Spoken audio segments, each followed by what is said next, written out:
வணக்கம். எனது பேர் அனிதா வசீகரன். நான் ஒரு மாற்றுத்திறனாளி. எனக்கு வலது கை ஒன்று இயங்காது. நான் இப்போ கேம்பஸில் ஒரு க்ளீனிங் சர்வீஸாக வேலை செய்துட்ருப்பேன். போக்குவரத்து கொஞ்சம் பிரச்சனை. அதை சமாளித்து நான் ஏதோ என்னால் இயன்ற வரைக்கும் நான் நேரத்துக்கு போகிறதுக்கு வந்து கொண்டிருக்கிறேன். அங்கே என்னென்னு சொன்னால் முதல் ஸ்டார்ட்லேயே வேலைக்கு எடுக்கல இந்த கையை பார்த்து வேலை தரமாட்டேன்ட்டாங்க. ஆனால் இல்லை, நான் எல்லா வேலையும் செய்வேன். இந்த கை மேலே தூக்க இயலாதது மட்டும்தான், மற்றபடி எனக்கு வேலை செய்ய முடியுமென்னு சொல்லி நான் ஒரு வாதாடலோடு தான் நாங்கள் வேலைக்கு சேர்ந்தேன். சேர்ந்து முதல் ஸ்டார்ட்டில் கேன்டீனுக்குள்ளே விட்டாங்க, க்ளீனிங் சர்வீஸ் செய்யுங்கன்னு.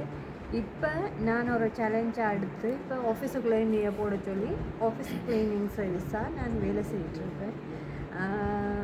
என்னோட செய்கிற சக வேலை ஆட்கள் திடகாத்திரமானவங்க, அவங்களுக்கு என்னையும் ஒரு உதாசீன இதாகத்தான் நினச்சி நடந்தாங்க. இப்போ நான் ஒரு ஆஃபீஸ் ஆட்களோட கதைக்கிறதோ அல்லது ஆஃபீஸ் சம்மந்தமாக எதுவும் கேட்குறதா இருந்தாலும் நான் தான் முதல்ல போய் கதைச்சி இப்படி அவங்களுக்கு கொஞ்சம் கஷ்டமாக இருக்காமல் மாற்றி கொடுங்கன்னு சொல்லி கேட்குற அளவுக்கு எனக்கு ஒரு தைரியத்தை உருவாக்கி தந்திருக்கு இந்த வேலை.